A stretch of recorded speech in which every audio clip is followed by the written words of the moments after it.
Get here for about 10, get the deliveries in.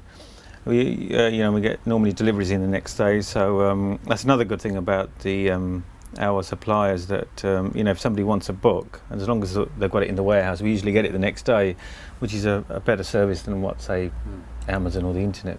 So in that respect, it's good. So we do our deliveries in the morning, ring the customers up, tell them the books are here. The school orders we try and process, once all the books are in.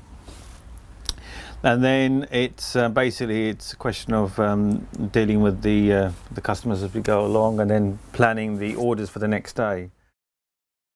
At the moment, things are ticking over, but it's fairly slow. It gets busy coming up to sort of October time with the Christmas, I suppose, coming up. But so it's difficult to say, but I'd like to develop the business. I knew what the turnover has been for the last few years. It's been fairly steady.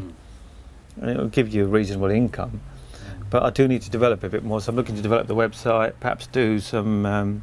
We're doing some vintage comics, some collectors' comics, that we do cards, of course. But I'm looking to develop the business, perhaps do some more of the collectors, the more vintage books. Maybe might do some old second-hand books, but not the normal. Maybe some of the, because the issue here is space as well. You can't just stock books, the space is limited, so I want to develop it online, perhaps do some more local history books online, which are hard to get online, because there's a lot of local history in the area, but you always need to try and increase the turnover, because your profit margins are not always great, I can only make the judgment after a full year, because at the moment, it's just ticking over.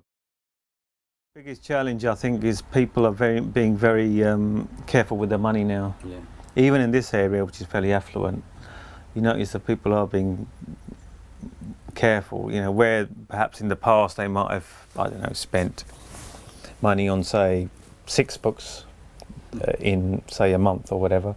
Now they're only spending money on maybe 2 or 3. A lot of people are cutting back because and a lot of people they'll come in, and if they can buy the book at £1 or 2 cheaper somewhere else, they'll go and buy them, but they'll do the research here. So you do get some of that, which is slightly annoying.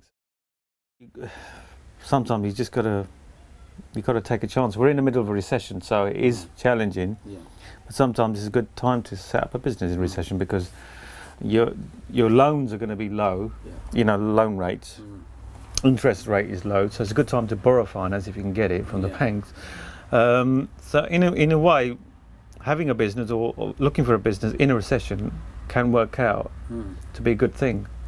Yeah. It's not all doom and gloom, but you've got to have a plan A and a plan B and plan C, and because you never know what's around the corner. So my advice to people is, go on businessesforsale.com and look through the thousands of businesses in lots of different sectors, and take your time and do your research, and eventually you will find something.